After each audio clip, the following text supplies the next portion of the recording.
అందరికీ నమస్కారం అండి. నాకు ఈ అవకాశం ఇచ్చిన ప్రొడ్యూసర్ విశ్వాస్ గారికి, రాఘవేంద్ర వర్మ గారికి, డైరెక్టర్ వరామల్లపూడి గారికి మనస్ఫూర్తిగా కృతజ్ఞతలు.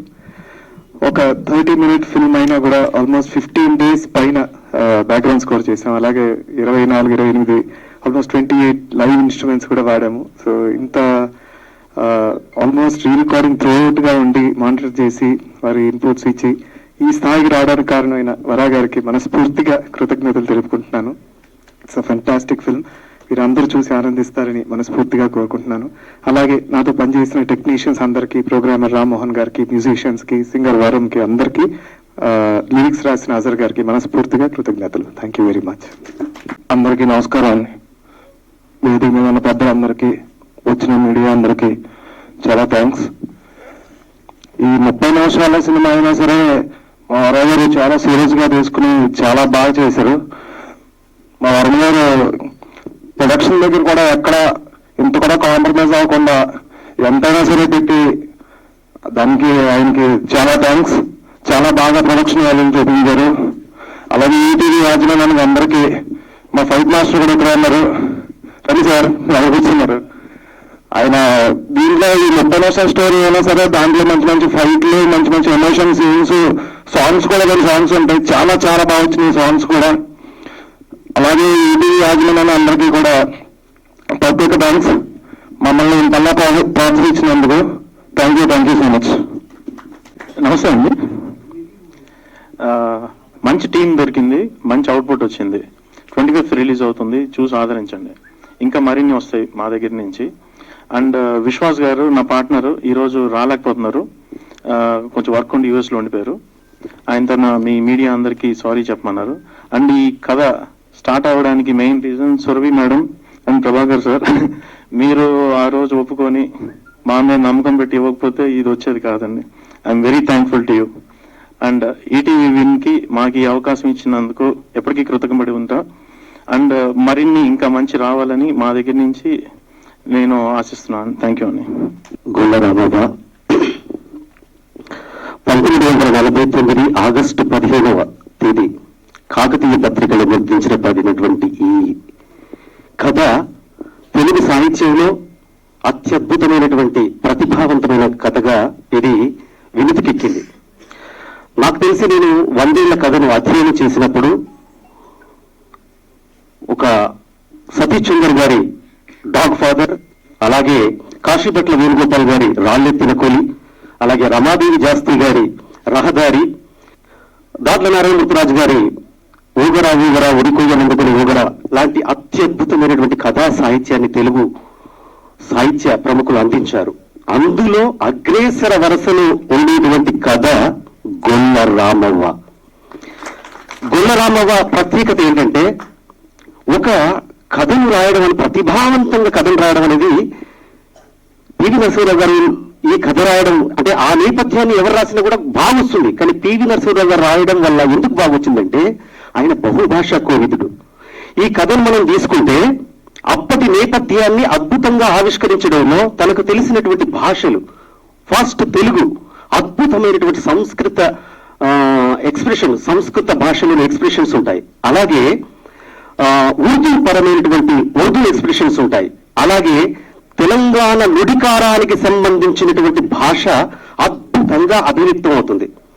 ఒక విషయాన్ని చెప్పేటప్పుడు, ముఖ్యంగా ఒక విషయాన్ని చెప్పేటప్పుడు ఆ భాషలో ఆ సందర్భంలో ఉన్నటువంటి పెయిన్ ను పలికించేటువంటి నేర్పు, ఓర్పు, పాండిత్యం గల వ్యక్తి పివి నరసింహారావు గారు. కాబట్టి గొల్ల రామవ్వ అనే ఒక అద్భుతమైనటువంటి త్యాగ ధనురాలి ఈ జీవిత సందర్భాన్ని అద్భుతంగా ఆవిష్కరించారు.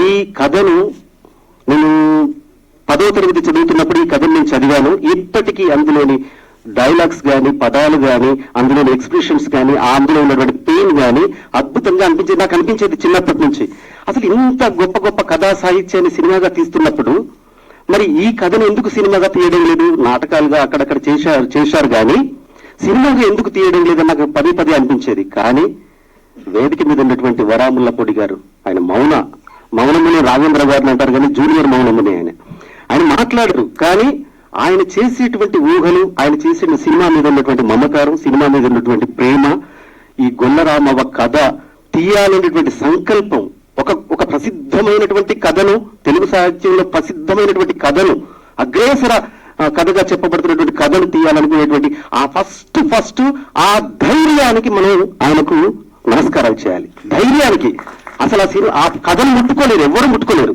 ఎందుకు ముట్టుకోలేరంటే ఇప్పటి వరకు మరి కథా సాహిత్యానికి 90 ఏళ్ళు ఇంతవరకు ఆ కథను ఎందుకు ముట్టుకోలేదంటే ఆ కథలో ఉన్నటువంటి పెయిన్ అలాంటిది. ఆ కాలానికి మనల్ని తీసుకెళ్లి చూపించగల ఆ నేర్పు, ఓర్పు, ఆ డబ్బు అదంతా కూడా ఉండాలి. సో ఈ కథను సెల్యులాయిడ్ మీదకి తీసుకొచ్చినటువంటి వరాములపుడి గారికి, ఈ కథను తీయడానికి పర్మిషన్ ఇచ్చినటువంటి సురభి భాని గారికి, ప్రభాకర్ గారికి, అలాగే ఇంత గొప్ప కథకు సంగీతం చాలా చాలా ప్రధానమైనటువంటి విషయం. ముఖ్యంగా నేను ఇప్పుడు నేపథ్య సంగీతం టీమ్స్ చూసేటప్పుడు చూశాను. చాలా అద్భుతమైనటువంటి సంగీతం, నేపథ్య సంగీతం సాయి మధుకర్ గారు, వారికి ఎన్నో పాటలు రాశాను నేను.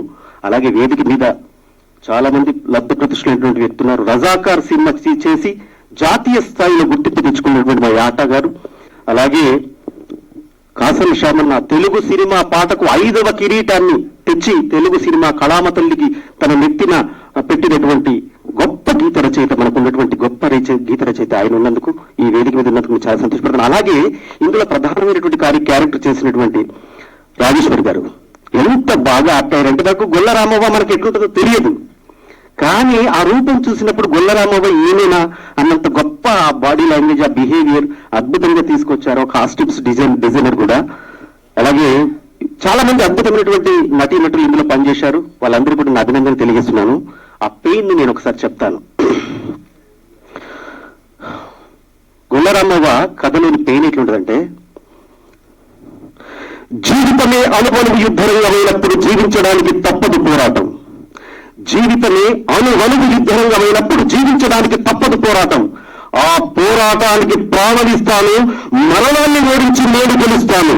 నేను శ్రమజీవుల ఆయుధాన్ని, వాళ్ళ గుండె తప్పు చప్పుల రౌతునాదాన్ని, వాళ్ళ కళ్ళల్లో ఎర్రటి జీరని మృత్యువు 4 దిక్కుల నుంచి తొంగి చూస్తుంటే చెక్కు చెదరని ఉక్కు పిడికిలి శతజ్ఞ లాంటి ధైర్యంతో ముందుకు దూకి అరచేత్తో తోపిడి తుపాకిని అడ్డుకుంటాను. పదునెక్కిన గుండెతో ఎదుర్కొంటాను. గడ్డి పరకలు కోసుకుంటున్న నన్ను తలను నరికే గండ్రగడ్డలిగా మార్చిందెవరు? చిన్న దీపంగా వెలుగుతున్న నన్ను మహాజ్వాలగా చేసిందెవరు? నా చుట్టూ కరుడు కట్టిన గరానా దొంగనాయల్ల దౌర్జన్యం, దోపిడీ కుక్కల దురాగతం ఇవే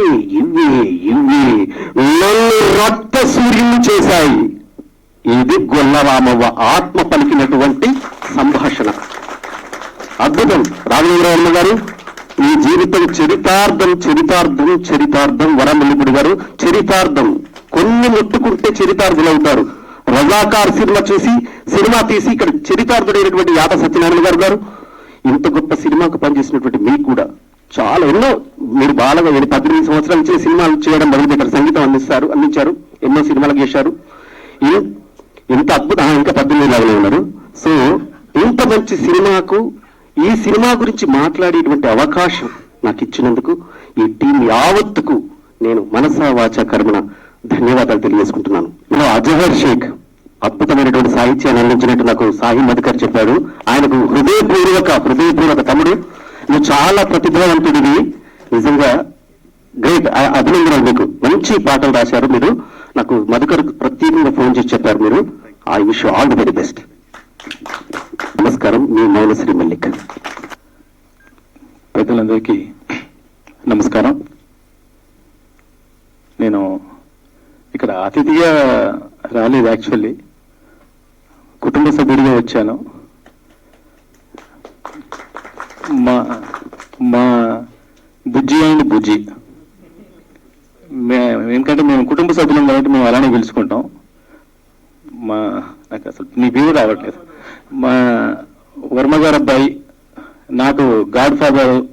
నేను రాఘవేంద్రరావు గారి దగ్గర రైట్ హ్యాండ్గా నిలబడడానికి, నా జీవితం నిలబడడానికి అలా వీటి మీద చేసి తోసిన నా గాడ్ ఫాదర్ లాంటి మా వర్మ గారు అబ్బాయి, మా బుజ్జి, మా రాఘవేంద్ర వర్మ దీనికి ప్రొడ్యూసరు, ఇంకో మా బుజ్జి గారు, మేమందరం కలిసి సీరియల్స్ చేసేవాళ్ళం.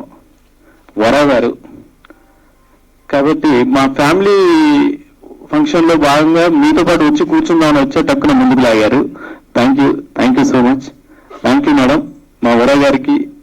బుజ్జికి గురుగారి ప్రాజెక్ట్ని చేసే అవకాశం ఇచ్చి పుణ్యం పెట్టుకున్నందుకు మా వాళ్ళ తరపున మీ కృతజ్ఞతలు. నేను జర్నలిస్ట్గా పనిచేస్తున్న సమయంలో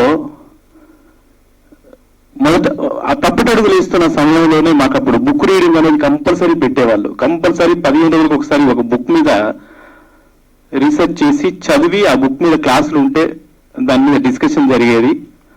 ఆ సమయంలో నేను ఈ గొల్ల రామవ్వ కథను చదవడం జరిగింది.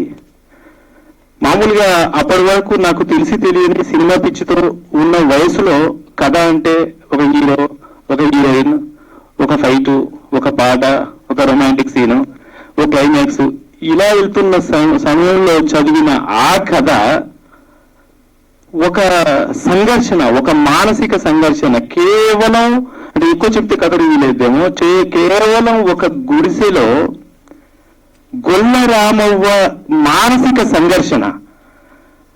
ఆనాటి నిరంకుశ పాలనలో, భూస్వామ్య వ్యవస్థలో, నిజాం పాలనలో, రాచరిక వ్యవస్థలో ఇంటికి దొంగ వస్తాడా, దొర వస్తాడా, దోచుకునేవాడు వస్తాడా, ప్రాణం తీసేవాడు వస్తాడా, మానం తీసేవాడు వస్తాడా తెలియని పరిస్థితుల్లో అర్ధరాత్రి ఒక వ్యక్తి వచ్చి తలుపు కొట్టి గాయాలతో ఉంటే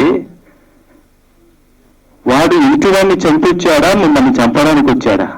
వాడిని ఇంట్లో పెట్టుకోవాలా, పెట్టుకోవద్దా? పెట్టుకోకపోతే అయ్యో మా కోసం పోరాటం చేసేవాడికి కనీసం నీరునివ్వలేకపోయానేమో. పెట్టుకుంటే నా ప్రాణము, నా మనవరాలు ప్రాణము, ఈ ప్రాంత ప్రాణము ఏమవుతావు? వయసులో ఉన్న నా మనవరాలు మానం ఏమవుతావు, నా ప్రాణం ఏమవుతావు? ఇలాంటి మానసిక సంఘర్షణల మధ్య కొట్టుమిట్టాడుతూ ఇంటికొచ్చిన వాణ్ణి సాధారణంగా ఆదరించాల్సిందే అనుకున్న ఒక మురుసలి గొల్ల రామవ్వ మానసిక సంఘర్షణ ఈ కథ. ఆ సంఘర్షణని బయటికి చెప్పడం, ఆ కథ చదువుతున్నంతసేపు వెంట్రుకలు నిక్కబొడుస్తుంటాయి, ఒళ్ళు గగుడిపోస్తుంటుంది. ఒక క్యారెక్టర్ అంతే, ఓన్లీ ఒక క్యారెక్టర్ ఆ కథ నిలబెడుతుంది. 100 క్యారెక్టర్లు అవసరం లేదు, 100 ఫైట్లు అవసరం లేదు, 100 మాటలు అవసరం లేదు. అంటే ఆ భూమి మీద పుట్టి పెరిగి అనుభవించి ఆ పరిస్థితులను అన్ని అవగాహన చేసుకోవడం వల్లనే అంత గొప్పగా గురువుగారు రాయగలిగారు. ఆ రోజుల్లో దాశరథి గారు కానీ, కాళోజీ గారు కానీ, గురువు గారు పివి నరసింహారావు గారు కానీ అలాంటి వాళ్ళు గొప్ప గొప్ప రచనలోంచి ఎన్నో కథలు బయటకు వచ్చినాయి. అలాంటి గొప్ప కథ ఈ గొల్ల రామవ్వ. ఆ కథ చదివిన తర్వాత నేను అనుకున్నాను ఎప్పటికైనా నేను సినిమా డైరెక్టర్ అవుతాను, ఆ కథ నేను సినిమా చేస్తాను అని. అలా ఉన్న క్రమంలోనే, నేను జర్నలిస్ట్గా ఉన్న టైంలోనే గురువు గారు పివి నరసింహారావు గారు ప్రధానమంత్రిగా అయిపోయిన తర్వాత మా ఊరు వచ్చారు. అప్పుడు నాకు ఆయన్ని ఇంటర్వ్యూ చేసే అవకాశం దొరికింది. నేను ఆయన ఇంటర్వ్యూ చేసిన ఒకరోజు మొత్తం మా ఊర్లోనే ఉన్నారు. సర్దార్ చక్రం శ్రీనివాసరావు గారు విగ్రహావిష్కరణ కోసం వచ్చి ఒకరోజు మొత్తం అక్కడే ఉన్నారు నల్గొండలో. ఆ రోజు పూర్తిగా ఆయనతో ఉండే అవకాశం దొరికింది నాకు. చాలా విషయాలు నేను పెద్దలతో పంచుకునే అవకాశం, మాట్లాడే అవకాశం దొరికింది. ఆల్రెడీ భారతదేశానికి ఎన్నో సంస్కరణలు తీసుకొచ్చిన ఒక ప్రధానమంత్రి, భూభాషా కోవిదుడు, అంతేకాకుండా ఒక రచయిత, ఒక గుడిసెలో ఉన్న జీవితాన్ని ఆవిష్కరించిన ఆవిష్కర్తతో ఇంటర్వ్యూ చేసే అవకాశం, ఆ భాగ్యం నాకు 20 ఏళ్ల క్రితమే దొరికింది. నిజంగా ధన్యుణ్ణి. ఈరోజు ఇది సినిమాగా వస్తే బాగుండు, నాకు అవకాశం వస్తే బాగుండు అనుకుంటున్న టైంలో మా బుజ్జి ఒకరోజు అంకుల్ నేను ఇది చేస్తున్నాము వరగారు నేను అన్నప్పుడు చాలా హ్యాపీగా ఫీల్ అయ్యాను. బుజ్జి నేను కథ రాసుకున్నాను, చాలా బాగుంటుంది అని అప్పటి నుంచి ఎలా చేస్తారని ఆతృప్తితో ఎదురు చూస్తున్నాను. గొల్ల రామవ్వ క్యారెక్టర్ ఎవరు చేస్తారు అనుకుంటున్న టైంలో రామేశ్వరి గారిని పెట్టుకున్నారు అని తెలిసిన తర్వాత ఇంకా ఆనందం వేసింది. ఓకే, ఆ క్యారెక్టర్ ఇంకా ఇబ్బంది లేదు, చనిపోదు. ఎందుకంటే రామేశ్వరి గారితో నేను వర్క్ చేశాను, నా డైరెక్షన్ లో ఆవిడ వర్క్ చేశారు. అంతేకాకుండా కాబట్టి నాకు దగ్గరగా తెలుసు ఆవిడ నటిగా ఎంత గొప్ప నటో మనందరికీ తెలుసు. నో డౌట్ నేను ఇంకా చూడలేదు ఆవిడ ప్రాణం పోసుంటారు. ఇంకా మా వరా గారి గురించి చెప్పాల్సిన అవసరం లేదు. దాదాపు 25 సంవత్సరాలుగా మేము ఒకే గుడిసె కింద తిరిగి పెరిగాము. గుడిసె అంటే మాకు ఈ రోజుకి మా అత్తాల మేడ, ఇంతకుముందు గురించి చెప్పాను, మా గ్రూప్కి బీపీ మా గుడిసెనే ఉంటుంది. ఆర్కేలో మేము తిని పెరిగి మేము కథలు డిస్కస్ చేసుకున్నాం మా గుడిసె. అందుకనే 25 సంవత్సరాల మా స్నేహం. వర గారు ఎంత గొప్ప మనిషి అంటే మా అందరికీ బీబీసీ ఛానల్ లాంటి వాళ్ళు. ఎవరి పుట్టినరోజైనా, ఎవరి పెళ్లి రోజైనా, ఎవరి పిల్లల పుట్టినరోజైనా మా అందరికి ఇన్ఫర్మేషన్ వస్తుంది. అంటే ఈ 20 సంవత్సరాలుగా ఆర్కేని మహావృక్షంగా చేసుకొని ఆ వృక్షంగా ఎదుగుతున్న మా అందరికీ ఎవరింట్లో ఏం జరిగినా, ఏ ఫంక్షన్ జరిగినా ఫస్ట్ ఇన్ఫర్మేషన్ వరగారి నుంచి వస్తుంది. అలా అందరినీ అలర్ట్ చేస్తూ ఎప్పుడు మాకు గుర్తు చేస్తూ ఉంటారు, మమ్మల్ని మర్చిపోవద్దు అన్నట్టుగా. నో డౌట్ వరగారు ఆల్రెడీ ప్రూవ్, కొత్తగా చెప్పాల్సిన అవసరం లేదు, చెప్పాల్సిన తర్వాత కూడా నాకు లేదు. తర్వాత మా మధుకర్ గారు, మౌనశ్రీ గారు, వీళ్ళు వేల పాటలు ఏంటి ఇలా నోట్లోంచి ఇలా తీస్తుంటారు, ఆయన ఇట్లా మూటలోంచి తీస్తుంటారు, అలా చేస్తుంటారు. ఎప్పుడు కూడా మా ఆర్కేలో ఏమంటారు, తెలంగాణ రామకృష్ణుడు కవులందరూ ఉంటే కవితలు వినిపిస్తున్నట్టుగా ఆర్కేలో వీళ్ళ పాటలు వినిపిస్తూ ఉంటాయి ఎంతసేపు. సో వీళ్ళందరూ అంటే ఏమైపోతుందంటే ఫ్యామిలీతో కలిసి మా ఫ్యామిలీ గురించి మేమే చెప్పుకున్నట్టు ఉంటుంది. తర్వాత మా శ్యామ్ బ్యాచులర్ గా ఉన్నప్పటి నుంచి మేము ఫ్రెండ్స్ ఒకే రూమ్ లో ఉంటూ తింటూ తాగుతూ అన్నా మనం వచ్చేద్దాం ఇచ్చేద్దాం అలా సాగిద్దాం ఇలా సాగిద్దాం అనుకున్నప్పటి నుంచి మేము బెస్ట్ ఫ్రెండ్స్. ఇద్దరం ఒక తల్లి కడుపులో పుట్టకపోయినా ఒక ప్రాంతం కడుపులోనే పుట్టాం కాబట్టి అన్నదమ్ములాగా కలిసి ఉన్నాం. సో ఇలాంటి మేమంతా కుటుంబ సభ్యులు అందరం కలిసి చేసిన ఈ గొల్ల రామవ్వ, చేద్దాం అనుకున్న ఈ గొల్ల రామవ్వకి ఈటీవీ విన్ రూపంలో, కథాసుర రూపంలో ప్రాణం పోసుకోవడం, ఇలాంటి కథ తెర మీదకి రావడానికి, ఇంటింటికి రావడానికి, ప్రతి గడపకి కనిపించడానికి అవకాశం ఇచ్చిన ఈటీవీ విన్ స్వర్గీయ రామోజీరావు గారికి, బాపునూడి గారికి, నితిన్, సాయి గారులకు, అజయ్ శాంతి గారికి, అందరికీ. ఎందుకంటే ఇంత గొప్ప కథని ఎందుకంటే ఒక కథను ఆవిష్కరించాలంటే ఒక హీరో కావాలి, ప్రొడ్యూసర్ కావాలి, ఇలాంటివన్నీ కావాలి. ఇలాంటి పరిస్థితుల్లో సపోర్ట్ చేస్తున్న అంత పెద్ద వ్యవస్థ దొరకడం చాలా అదృష్టం. అలాంటి వ్యవస్థ ఉండడం వల్ల ఇలాంటి కథలు చాలా ఇంకా మరుగున పడిన లేదా పుస్తకాల్లో ఉన్న కథలన్నీ డిజిటలైజ్ అయ్యే అవకాశం ఉంటుంది. అలాంటి అవకాశం కల్పిస్తున్న ఈటీవీ విన్కి ఒక టెక్నీషియన్ గా ఎప్పుడు కృతజ్ఞతలు తెలుపుకుంటున్నాను. దీని ద్వారా మా టీం అందరికీ మంచి పేరు రావాలని కోరుకుంటూ, తర్వాత టోటల్ గా పురాణాలన్నింటినీ ఇక్కడ ఫిక్స్ చేసి ఏం చెప్పినా ఇక్కడి నుంచి అలా వదిలేస్తుంటారు మా ఉదయభాస్కర్ గారు. ఏదైనా ఏంటో అది ఎలా వస్తుందో నాకు అర్థం కాదు. జస్ట్ ఆ స్విచ్ ఆరోగ్యాన్ని చిప్ ఆన్ చేస్తుంటారు, పక్కన చెప్పేస్తుంటారు ఎలాంటి పురాణం అయినా. సో ఆయన ఒక పురాణాల గని అనొచ్చా, పురాణాల గని. ఏదైనా ఆయన ఉన్న రోజు నాకు ఏ టెన్షన్ లేదు. గురుగారు పలానా అతను అని ఒక పేరు చెప్తే కథం, అతను పుట్టు పూర్వతరాలు వెనక ముందు తాత మనవాడు ముత్తాత అందరి పేరు చెప్పేసి కథ చెప్పేస్తారు. అలాంటి నాలెడ్జ్ ఉన్న వ్యక్తి కూడా మా మధ్యలో మా ఆర్కే నీళ్ళలో ఉండడం మా అదృష్టం. అందరికీ thank you so much. Media మిత్రులకి, ఫ్రెండ్స్ అందరికీ థ్యాంక్ యూ సో మచ్.